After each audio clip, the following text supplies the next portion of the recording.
Cinema అయిన మహా నేను మిస్టర్ బి నా మాట సూటిగా ఉంటది. మ్యాటర్ క్లియర్‌గా ఉంటుంది. మీరు చూస్తున్నారు mister B channel. Welcome to the cinema info show.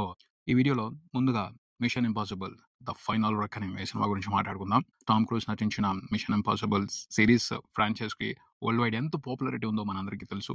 ఈ సినిమాతో అంటే ది ఫైనల్ రెకనింగ్ సినిమాతో 'మిషన్ ఇంపాసిబుల్' సినిమాలు ఆపేస్తున్నాను అని చెప్పడం జరిగింది. టామ్ క్రూజ్ చెప్పాడు. ఆయన టీమ్ కూడా చెప్పారు. ఆగిపోతదా? ఆగిపోతదనే అనిపిస్తుంది. ఒక నాస్టాల్జియా ఫీలింగ్‌ని క్రియేట్ చేస్తూనే ఈ లాస్ట్ సినిమాని చూపెట్టారు. ఫ్యాన్స్ అందరికీ కూడా మెమరీస్‌ని, స్వీట్ మెమరీస్, ఆటోగ్రాఫ్ మెమరీస్‌ని 'మిషన్ ఇంపాసిబుల్' సీరీస్‌కి సంబంధించి ఇస్తూనే ఈ సినిమాని చూపెట్టారు అని చెప్పొచ్చు. ఈ సినిమాలో ఉండాల్సిన ఎంటర్‌టైన్‌మెంట్ ఉంది. అలాగే ఈథన్ హంట్ అతనికి సంబంధించిన మెమరీస్‌ని, ఫీలింగ్స్‌ని కూడా ఆడియన్స్‌కి ఇస్తూనే ఈ సినిమాలో కథని డ్రైవ్ చేశారు అని చెప్పాలి. కథ చెప్తూనే కథ మధ్యలో ప్రీవియస్ ఫిల్మ్స్‌లో ఉన్న ఇంట్రెస్టింగ్ మూవ్‌మెంట్స్‌ని, హీరోయిక్ మూవ్‌మెంట్స్‌ని, ఈథన్ హంట్ స్పెషల్ మూవ్‌మెంట్స్‌ని చూపెట్టుకుంటూ వచ్చారు అని చెప్పాలి. అవన్నీ 'మిషన్ ఇంపాసిబుల్' సీరీస్‌ని ఫాలో అవుతున్న వాళ్ళకి, ఆ ఫ్రాంచైజ్ ఫ్యాన్స్‌కి ఖచ్చితంగా ఒక స్పెషల్ ఫీల్ ఇస్తాయి. చాలా సంవత్సరాల పాటు 'మిషన్ ఇంపాసిబుల్' సినిమాలతో యాక్షన్ ప్రియుల్ని గొప్పగా ఎంటర్‌టైన్ చేసుకుంటూ వచ్చారు టామ్ క్రూజ్. ఇకపైన ఆ ఫ్రాంచైజ్ ఉండదు. టామ్ క్రూజ్ 'మిషన్ ఇంపాసిబుల్' సినిమాలు చేయడు అంటే కొంతమంది బాధపడతారు. బట్ ఏం చేయలేం. ఎంత పెద్ద ప్రవాహమైనా ఎక్కడో చోట ఆగాలి. ఎంత ఉధృతంగా ప్రవహించినదైనా చివరికి వెళ్లి సముద్రంలో కలిసి కామ్ అయిపోతది. ఇది పరిణామ క్రమం. 'మిషన్ ఇంపాసిబుల్' సినిమాల్ని టామ్ క్రూజ్ ఆపేయడానికి ప్రధానమైన కారణం వయసు అని చెప్పొచ్చు. హెవీ యాక్షన్ ఎపిసోడ్స్ ఉన్న సినిమాల్ని చేయడం తగ్గించేసి సినిమాల్లో కనిపిస్తే బాగుంటది టామ్ క్రూజ్. అందంగా ఉంటాడు. మంచి పర్ఫార్మర్. మంచి కథలు ఎంచుకుని యాక్షన్ తక్కువగా ఉన్న సినిమాల్లో నటిస్తూ ఇంకా చాలా కాలం పాటు ఆయన్ని ఇష్టపడే ఆడియన్స్‌ని ఎంటర్‌టైన్ చేయాలని మనస్ఫూర్తిగా కోరుకుందాం. 'Mission impossible the final reckoning' ఆఖరి లెక్క ఎలా ఉంది అంటే టామ్ క్రూజ్ మీద అభిమానం ఉన్నవాళ్ళు ఎవరో కూడా బాగాలేదు అని చెప్పరు. ఇష్టపడతారు. ఎందుకంటే వాళ్ళు ఏవైతే ఎక్స్‌పెక్ట్ చేస్తారో అవన్నీ ఉన్నాయి. యాస్ పర్ ప్యాకేజ్ ఉన్నాయి అన్నీ కూడాను అవసరానికి తగ్గట్టు. ఇంకా ఎక్కువే ఉన్నాయని చెప్పాలి. కాకపోతే కొంచెం ఓపిక కావాలి. లాస్ట్ సినిమాని నిడివి ఎక్కువ పెట్టేశారు. కొన్ని చోట్ల అవసరానికి మించి ఎక్స్‌ప్లనేషన్స్, అవసరానికి మించిన ఇన్ఫర్మేషన్. అవసరం లేదు ఇంత చెప్పటం అని అనిపిస్తా ఉంటది. అయినా సరే డీటెయిల్డ్‌గా ప్రతి విషయాన్ని నిదానంగా వివరించుకుంటూ వస్తారు. అది సినిమా చూస్తున్నప్పుడు అక్కడక్కడ పేషెన్స్‌కి టెస్ట్ పెడతది. ఆ విషయాన్ని పక్కన పెట్టేస్తే మిగతా సినిమా మాత్రం చాలా బావుంటది. టామ్ క్రూజ్ డేరింగ్‌గా రిస్క్ తీసుకొని యాక్షన్ ఫీట్స్ చేస్తాడు 'మిషన్ ఇంపాసిబుల్' కోసం. ఈ సినిమాలో కూడా అలాగే చేశాడు. అవసరమా అనిపిస్తది కొన్ని సార్లు. ఎందుకంటే హీరో మీద అభిమానంతో. కానీ లేదు ఇలాంటి యాక్షన్ సీక్వెన్స్‌లు చేస్తాను. ఇలాంటి సాహసాలు చేస్తాననే నన్ను చూడటానికి ఆడియన్స్ థియేటర్స్‌కొస్తారు. చేయాల్సిందే. డేంజరస్ రిస్కులు తీసుకొని యాక్షన్ ఫీట్స్ చేశాడు. యాక్షన్ మూవ్‌మెంట్స్ చేశాడు. అవన్నీ సర్ప్రైజ్ చేస్తాయి, షాక్ చేస్తాయి, థ్రిల్ చేస్తాయి ఫైనల్‌గా. మనం ఎంటర్‌టైన్ అవుతాం. అది తన గోల్. మనల్ని ఎంటర్‌టైన్ చేయాలి. ఖచ్చితంగా ఎంటర్‌టైన్ చేస్తాడు. సాలిడ్‌గా ఎంటర్‌టైన్ చేస్తాడు. ఈ సినిమాతో కూడా చేశాడు ఈథన్ హంట్. ఎంటిటీ అనే ఒక విలన్ ఉంది. అది ఏఐ. మనుషులు వాళ్ళ సౌకర్యం కోసం ఏఐని ప్రిపేర్ చేసుకుంటే అది మాట వినటం మానేసింది. తన సొంత తెలివితేటలు ప్రదర్శించడం మొదలుపెట్టింది. మనుషుల మీద పెత్తనం చేయాలని చూస్తుంది. ఆల్మోస్ట్ ప్రతి దేశాన్ని తన కంట్రోల్‌లోకి తీసేసుకుంది. ఒక్క యునైటెడ్ స్టేట్స్‌ని తప్పించి. యునైటెడ్ స్టేట్స్‌ని కాపాడటంతో పాటు మొత్తం ప్రపంచాన్ని ఇంకొకసారి ఈథన్ హంట్ కాపాడాల్సొచ్చింది. అదే ఈ సినిమా. ఎంటిటీని ఎలా ఆపాడు? దాన్ని ఎలా కంట్రోల్ చేశాడు? అదే ఈ సినిమా. దానికోసం ఎన్నో ఛాలెంజెస్ ఫేస్ చేయాలి. ఊహించని సాహసాలు చేయాలి. అవన్నీ చేస్తాడు. పోతే ఈథన్ హంట్ సాహసాలు మామూలుగా ఉండవు. అతను ఒక సాహసం చేస్తున్నాడంటే బోలెడన్ని కఠినమైన పరిస్థితులు అతని చుట్టూతా వస్తాయి. ఎప్పుడూ కూడా ఒక సమస్య అతనికి సరిపోదు.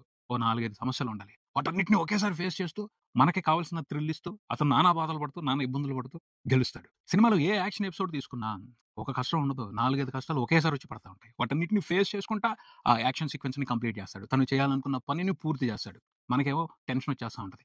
ఇన్ని కష్టాలు అవసరమా ఈథన్ నీకు అని. కాదు నాకిన్ని ఉండాల్సిందే. లేకపోతే ఈథన్ హంట్‌కి మిగతా యాక్షన్ హీరోలకి ఏంటి తేడా? నేను ఇన్ని కష్టాలుంటేనే వాటన్నిటితో ఫైట్ చేసి గెలుస్తాను. మీకు సాలిడ్ థ్రిల్ ఇస్తాను అని పెట్టుకుంటాడు. అది ఈ సినిమాలో ప్రతి యాక్షన్ ఎపిసోడ్‌లోనూ ఉంది. ఒక యాక్షన్ ఎపిసోడ్ వస్తుంది అంటే దాని చుట్టూతా 4, 5 టఫ్ కండిషన్స్ ఉంటాయి. వాటన్నిటిని సాల్వ్ చేసుకుంటా, వాటన్నిటితో ఫైట్ చేస్తా చివరికి తన మిషన్ కంప్లీట్ చేయాలి. అంటే 'మిషన్ ఇంపాసిబుల్' అంటే అదే. అది ఉంటది ఈ సినిమాలో. ఆ ఎక్స్‌పీరియన్స్‌ని బాగానే ఎంజాయ్ చేస్తాం. కొన్ని చోట్ల డ్రాగ్ అయింది సినిమా. కొన్ని చోట్ల స్లో అయింది సినిమా. ఆ విషయాన్ని తీసి పక్కన పెడితే action episodes, Ethan Hunt special entertainment ఖచ్చితంగా మనకి ఓ స్పెషల్ ఎక్స్‌పీరియన్స్‌నిస్తది. సో, 'టామ్ క్రూజ్' మీద ఇష్టం ఉన్నవాళ్ళు వదిలిపెట్టకుండా చూడాల్సిన సినిమా. యాక్షన్ లవర్స్ కూడా ఈ సినిమాని ఎంజాయ్ చేస్తారు.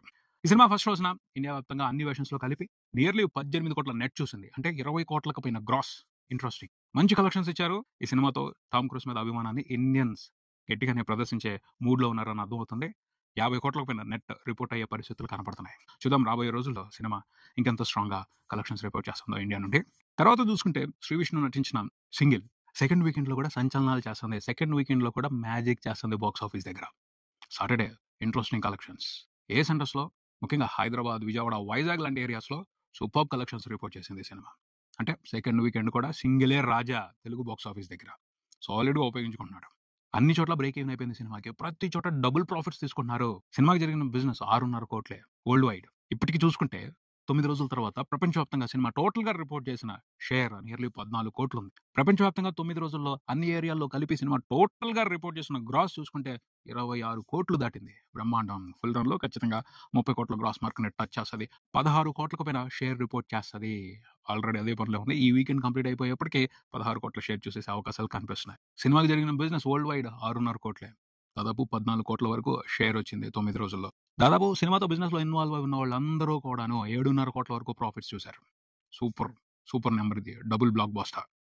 విష్ణు థియేటర్స్‌కు ఫీడింగ్ ఇవ్వడమే కాదు, ఎగ్జిబిటర్స్‌కి, డిస్ట్రిబ్యూటర్స్‌కి కూడా రిలీఫ్ ఇచ్చాడు ఈ సీజన్‌లో. కొంతవరకు ఈ మే నెలలో నాని, శ్రీ విష్ణు కలిసి తెలుగు థియేటర్స్‌కి, తెలుగు స్టేట్స్‌లో ఉన్న డిస్ట్రిబ్యూటర్స్‌కి, ఎగ్జిబిటర్స్‌కి కొంత రిలీఫ్ ఇచ్చారని చెప్పొచ్చు.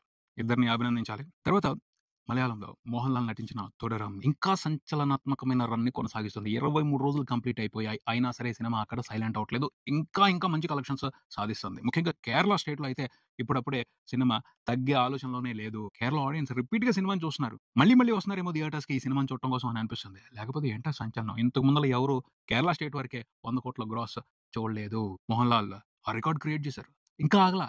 ఇంకా వెళ్తుంది. ఇప్పటికి 106 కోట్ల గ్రాస్ కేరళ స్టేట్ వరకు రిపోర్ట్ చేయడం విశేషం. 100 కోట్ల గ్రాస్ ఇంతకు ముందు ఏ మలయాళం సినిమా చూడలేదు. ఇదే ఫస్ట్ టైమ్ అనుకుంటే ఇంకా వెళ్తున్నారు.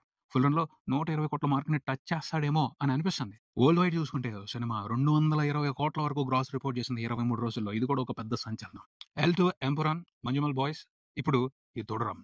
'తొడరం' 'మంజుమల్ బాయ్స్' రికార్డ్‌ని కూడా బ్రేక్ చేసే అవకాశం కనపడుతుంది. ఎందుకంటే ఇంకా అంత స్టడీగా సినిమా కలెక్షన్స్‌ని రిపోర్ట్ చేస్తా వస్తుంది. ఓవర్సీస్ వరకు చూసుకుంటే 'తొడరం' ఇప్పటి వరకు దాదాపు 92 కోట్ల గ్రాస్ చూసింది. ఓవర్సీస్ వరకు కూడా సినిమా ఫుల్ రన్‌లో 100 కోట్ల గ్రాస్‌ని క్రాస్ చేసే అవకాశాలు కనపడుతున్నాయి. ఇంత పెద్ద సంచలనం క్రియేట్ చేయడానికి కారణం ఏమిటి అంటే 2 విషయాలు చెప్పొచ్చు. ఒకటి కంటెంట్. సాలిడ్ స్ట్రాంగ్ కంటెంట్ సినిమాలో ఉంది. 2 స్టార్ పవర్. ఈ 2 పర్ఫెక్ట్‌గా కలిసాయి. కాబట్టే ఒక మీడియం రేంజ్ సినిమా ఊహించని అద్భుతాలు చేసింది.